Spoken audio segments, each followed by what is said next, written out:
This is Jonathan Ferguson, the Keeper of Firearms and Artillery at the Royal Armouries Museum in the UK, which houses a collection of thousands of iconic weapons from throughout history. And I'm your host, Dave Jewett, and today, ahead of the launch of Black Ops 7, we thought it'd be fun to check out some of the more cursed creations in Black Ops 6. What on is this some sort of tiki zombie roller coaster themed firearm? That's exactly what it is. You've nailed it. This is an SVC.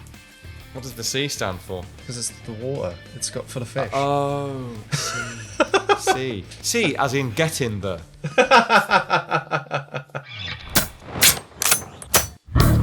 There is a longer director's cut version of this episode over on our Patreon, as well as dozens of other extended episodes. Link to all that good stuff is in the description, but now, without further ado, I'll throw it over to Jonathan.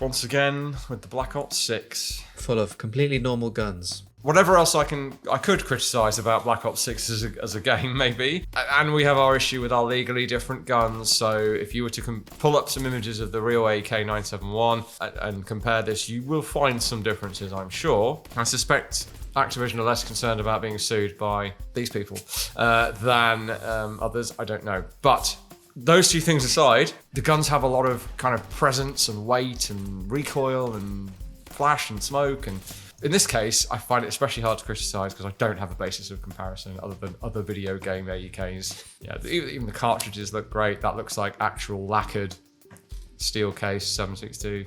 Oh yeah, actually good point. That does look like 7.62 or 39. Which variant is this supposed to be? So this is supposed to be the AK-973, I believe. I think that's backed up because it's in the marksman weapons category, so feasibly more powerful than the assault rifles. This is only available in single shot and burst. I mean, I follow the video game logic, but I wouldn't call this a marksman's rifle in any way. And 7.62 by 39 is one of the original assault rifle cartridges, but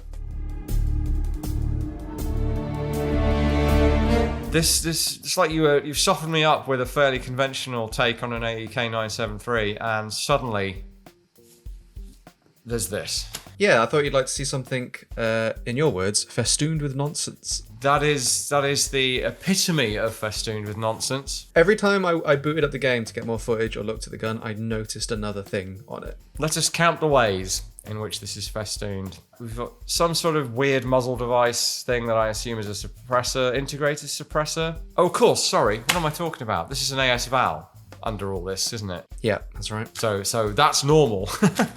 What's not normal are the clamped on doohickeys that are hanging off it. We've got a light module. We've got some sort, it looks like an underbarrel harpoon launcher. That's the crossbow.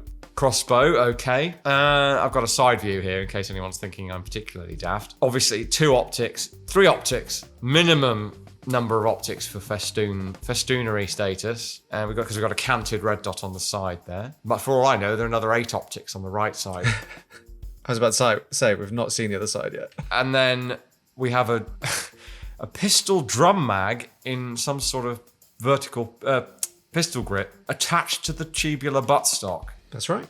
Why and where does it go? Don't know. You don't need to know that. It's not important. So how has this come to be? Is this some legendary skin, or is it, am I asleep right now? What is this? Yeah, this is one of the cosmetic blueprints. Why don't you take a look at the other side as well? Okay, if I must. Oh no. I was joking about optics on the other side. There is an optic on the other side. There are 4 optics. What's funny about the optic is the optic on the right side is actually the flip magnifier for the red dot, which now can't flip in because they've also put another optic in the way.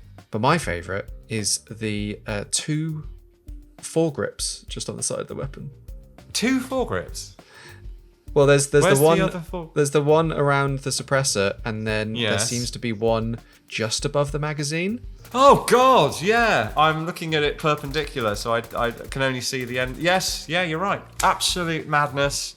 And a light laser module on the right side as well. So you've got 6 7 different means of aiming, because I think there's a torch and a laser separate to the laser light module.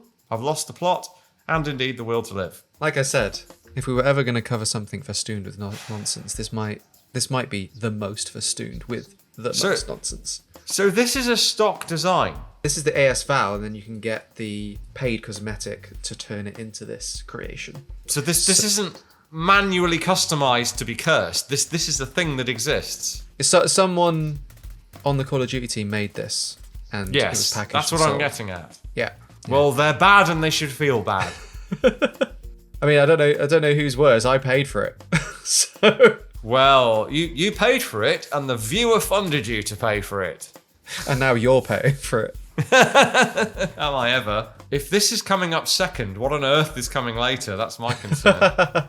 Oh no, he's sussed me out. This is bordering on Clockwork Orange kind of psychological torture. Ludovico technique to just to watch Black Ops 6.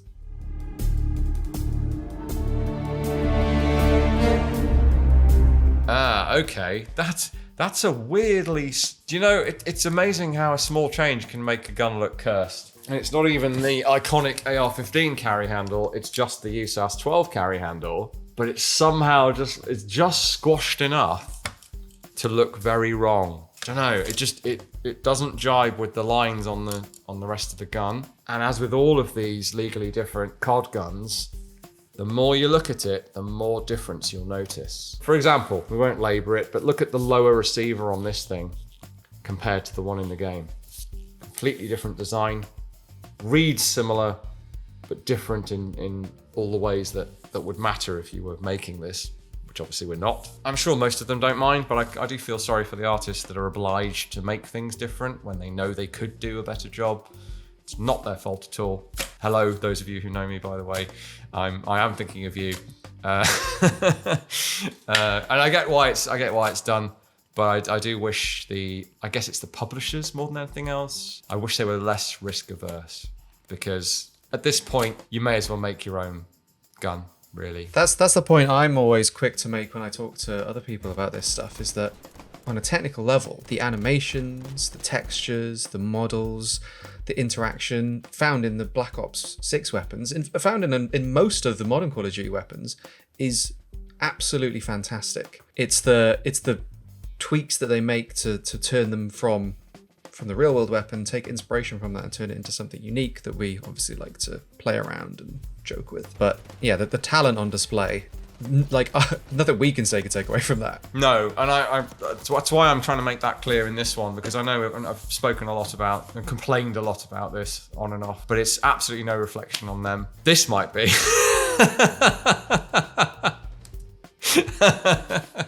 Or maybe one of them, whoever worked on this. I really like this. It was giving me post-apocalypse Army of Two vibes. Okay. I thought you were going to say Warhammer, but it's very orky. This is, again, so in all seriousness, in a different game, this would be amazing. Especially if you're some sort of masochist, because the number of spikes and chains on this thing is not going to be comfortable unless you're really into that sort of thing.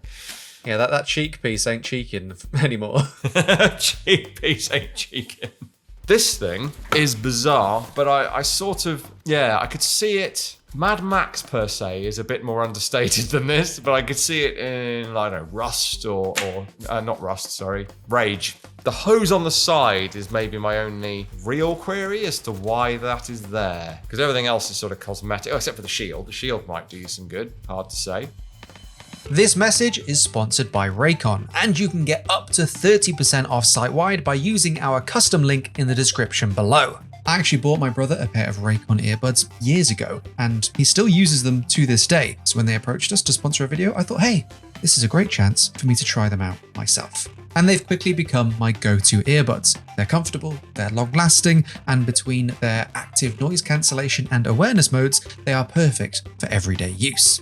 Whether I'm out and about or traveling and want to drown out the noise with some music, or if I'm relaxing at home, painting some miniatures and enjoying a good audiobook. And the fact that I am absolutely terrible at remembering to charge my earbuds is no problem, as just a 10-minute charge will give you 90 minutes of active playtime. Black Friday is around the corner. Raycon audio products are up to 30% off site-wide, from everyday essentials to the latest releases. It's the perfect time to upgrade your sound or get ahead on gifting. These early deals won't last long. Shop now before they're gone. Remember, use our link or go to buyraycon.com/EXP to get 30% off site-wide. Thank you, Raycon, for sponsoring this video. Now we'll get back to the episode.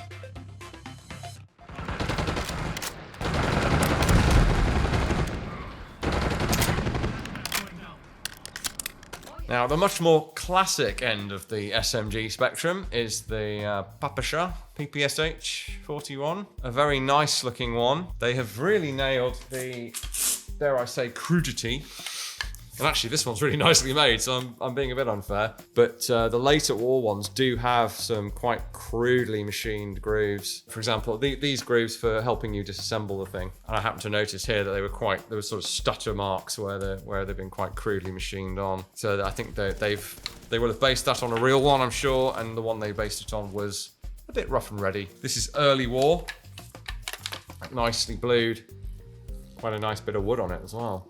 So not actually as representative as a comparison compared to this one. Sounds good, good rate of fire, visibly quite controllable, but then you've gone and ruined it with a North Korean style magazine.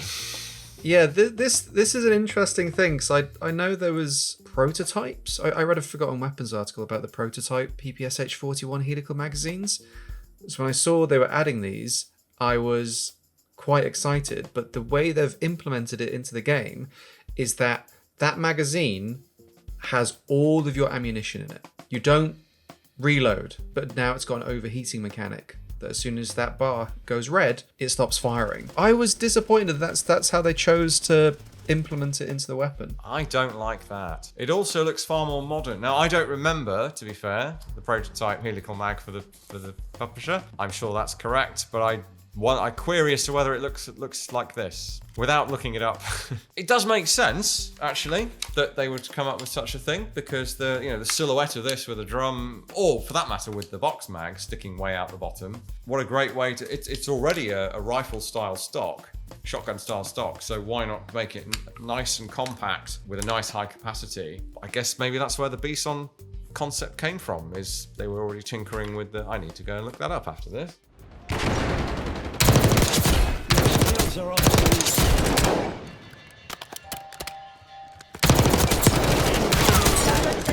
This is the HK 433 or 433, legally different. I've managed to shoot one now, which is good, and handle a couple of others. I do appreciate it for being a scratch design of the modern era rather than another AR with a piston in it. Now, that gun is not recognizable. It's entirely different, isn't it? Under whatever this is. Maybe the trigger guard is still there. Is this some sort of tiki zombie roller coaster themed firearm? That's exactly what it is. You've nailed it. Oh, I mean, it's very detailed. It's like the World War II one with the battle scene going on top of it. I have to appreciate the artistry. But my God, it makes no sense. I don't really know what to say about this. Like you said, it almost didn't matter what gun this was a blueprint for, because it's such a departure from the original weapon, right? And also that like from a gameplay perspective purely, all of the track is so distracting. It takes up so much of your screen when you're aiming down sight.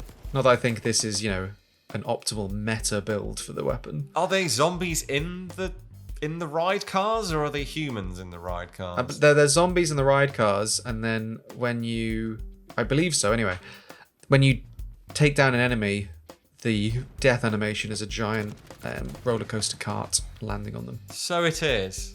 That is absurd. Also, physics. There's a waterfall coming out the side of that doesn't change when you tilt the gun over. Take that, Call of Duty.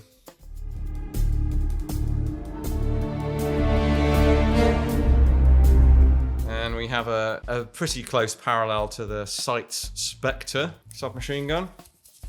So here is one. A very cool looking firearm, I think you'll agree. Looks like the stock does fold over the top, like on the real one. They've got a grip safety on it. The real one doesn't have that. Different shaped trigger guard, the usual artificial differences. I really like how compact this and sleek this looks with the stock folded, and you can still use the sights. And then you can just bit of leverage, rip and deploy, and it locks open like that. You can see right away though it's not the same as the design in the game. Yeah, very, very cool design. Oh, that radically changes the look of the thing. Is that even the same gun? Yeah, no, it is the same gun, but as you recognize, a few attachments for this gun in particular really changes the look of the thing. That's a different lower receiver, a different buttstock, and a different fore end, and a different barrel. So you've got the upper receiver only that's the same by the look of it. And even then, it's got an additional bridge Picatinny rail, well, except it's not Picatinny, but rail across the top. It really does become its own design at this point. The way they're holding onto that sort of, I guess it's a C mag, 100 rounds, double drum mag is somewhat how you hold on to real drum mags. I guess it's either that or you kind of crane your arm around it. Not a very comfortable or ergonomic or accurate way to shoot, but you get weight of fire in your favour. The drum mag looks weirdly tiny. Maybe it isn't 100 rounds, in which case why bother?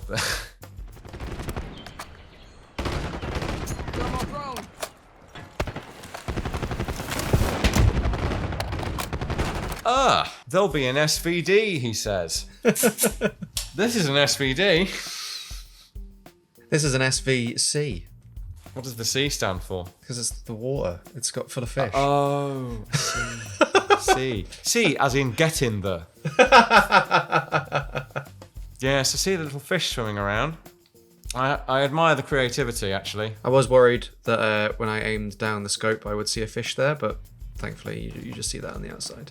Yeah, it completely bonkers, needless to say. I don't see the bolt moving when it fires. Now, maybe because they're actually the base model is quite realistic and it's moved so fast you wouldn't necessarily see it because it does lock back. But I have a feeling that the bolt isn't even moving there until it magically appears at the rear when it's empty. Yeah, I don't think you can see it move during firing. Not that I could detect, anyway. Which the real SVD does do. Unlike 90% of AKs, it will lock open on an empty magazine. You can see the recoil spring through the plastic and the water, but yeah, the bolt doesn't come to the rear until you reload. Yeah, so they've kind of shown their hand a bit there, I guess. Although, I don't know. Normally, if you could see the bolt on a weapon in this game, you'd be able to see the bolt moving through the port. So I'm curious to see if it's still visibly moving from the outside, even though it's not being modelled on the inside. Can't quite tell. I mean, obviously the cocking handle moves, so logically the bolt must move. What I'd be interested in is, say the conversation started with, right, we've got an idea for a cosmetic, we're going to turn a gun into an aquarium, you can see little fish and sand through it, and we're going to make it clear. How do they land on the SVD? I wonder if it's just because, the SVD has few cosmetics available for it, or are there other reasons that that someone thought aquarium, follow a train of thought, ending up on SVD? I'd love to be in some of those meetings.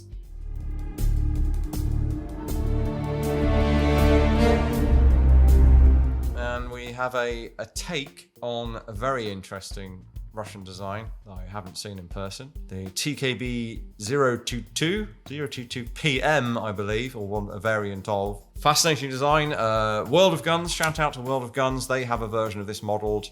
So, and according to people who would know, it's a pretty close approximation of something that is almost inaccessible, even in Russia. So have a look at that as to how the hell this thing actually would function in reality. But this has drifted a bit. Let's have a further look at it. 5 kills. The other aspect to this that feels wrong is that separate black pistol grip. I don't remember one of this series of prototypes. They're all prototypes, by the way. I don't remember them having a separate pistol grip. The pistol grip's molded into the receiver, as far as I know. So that immediately makes it look different. I guess it has the spirit of the Korobov. Really fascinating weapon and piece of history, though, and one that does weirdly work for Black Ops 6 and their use of prototype weapons and in-universe cutting-edge stuff. Yeah, it does. It makes me wish for a more accurate one, though. If anyone's wondering about that reciprocating cocking handle looking rather close to your hand, that is on the real design. I don't think it's ambidextrous on the real one. Yeah, so it would be on the right side away from your hand, so it'd be less of a concern than it appears to be here. That's incredibly close to your knuckle. If you have your hand ever so slightly further back, it's going to have enough travel to really hurt your hand and or stop the gun from working. In fact, it almost certainly would stop the gun from working. Well, I don't know. It might not. If steel wins the battle over flesh, then it might go fully forward and have no problem. Saying things like that, you're not doing yourself any favours when it comes to people thinking you're from the Mechanicus of Mars. That's fine. I'm fine with that.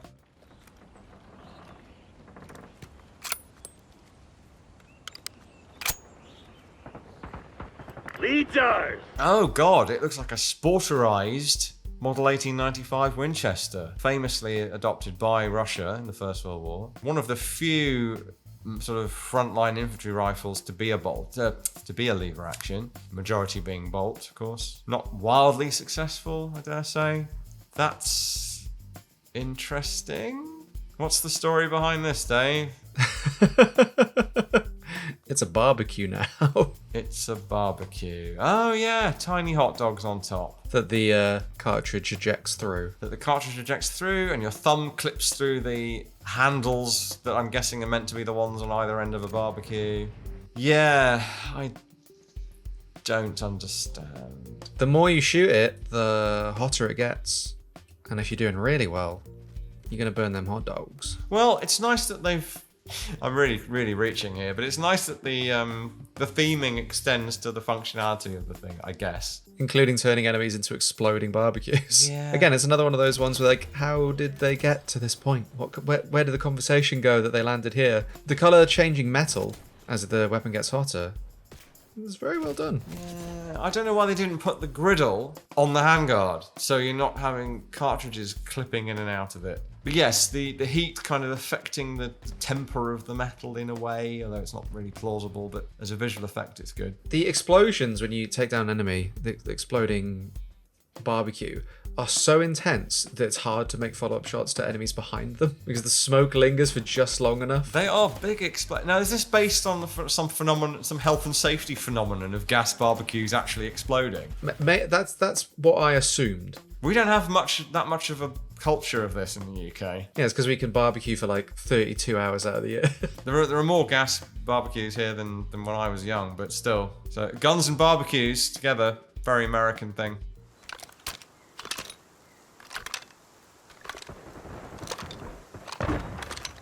Right, what do we have here? I have what appears to be a saw blade launching weapon. It's a nice piece of design.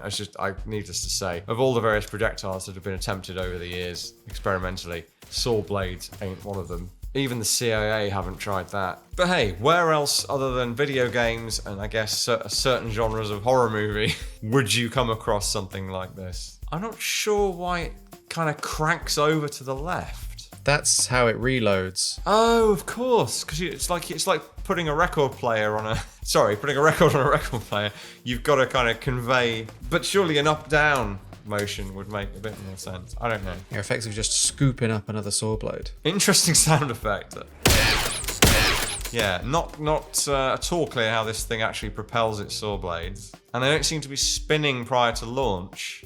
I figured since we're looking at the weird and wacky weapons of Black Ops 6, I couldn't not include the saw chucker. I don't want to think about what the load-bearing equipment to carry this weapon would look like. You'd have to be very careful with reloading and refilling your magazines, that's for sure. Well, the kind of feed devices somewhat protect you from the sharp bits, I guess, but they're just a very awkward shape to have to fit into any kind of kit. It makes P90 magazines look sensible. Actually, to be fair, chest rig with P90 mags, no problem at all. Maybe G11 is a better comparison.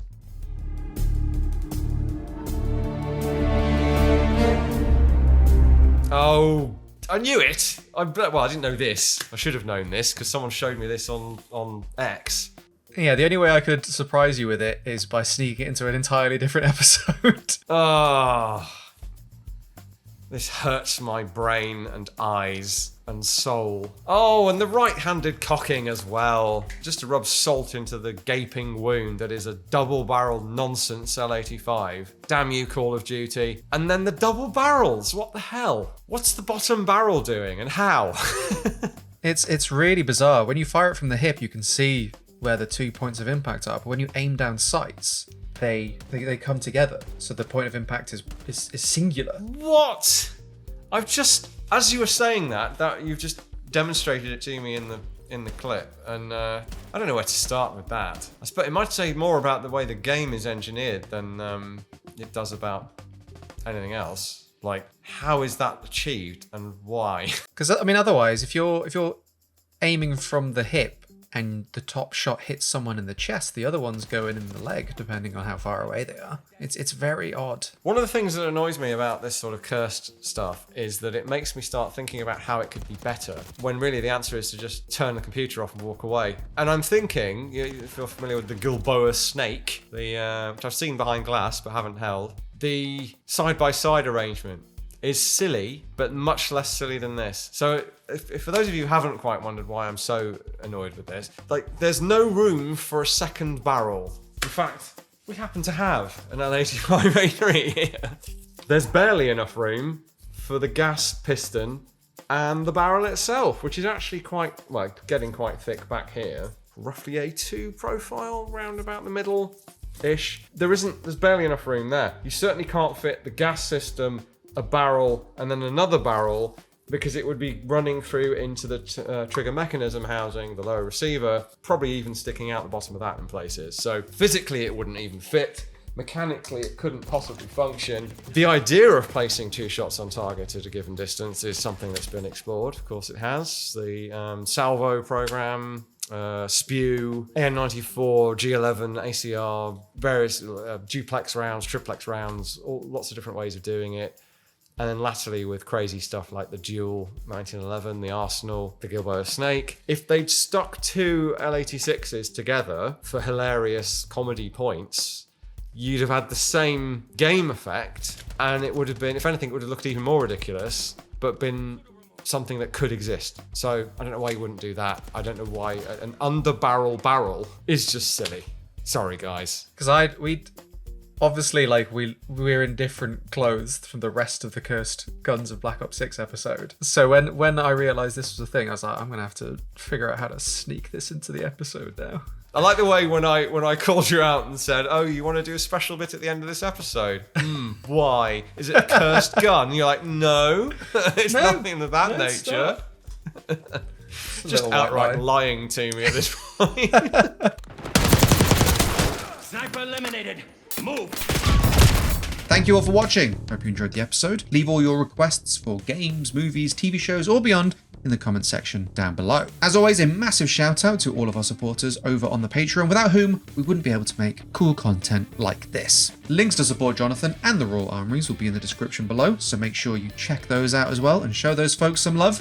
By golly, do they deserve it, especially when Jonathan's just sat through that very rotten SA-80. Like the video if you enjoyed, subscribe for more content like this, and we will see you very soon. They would never suspect this wasn't you. Charles. Neutralized hostile.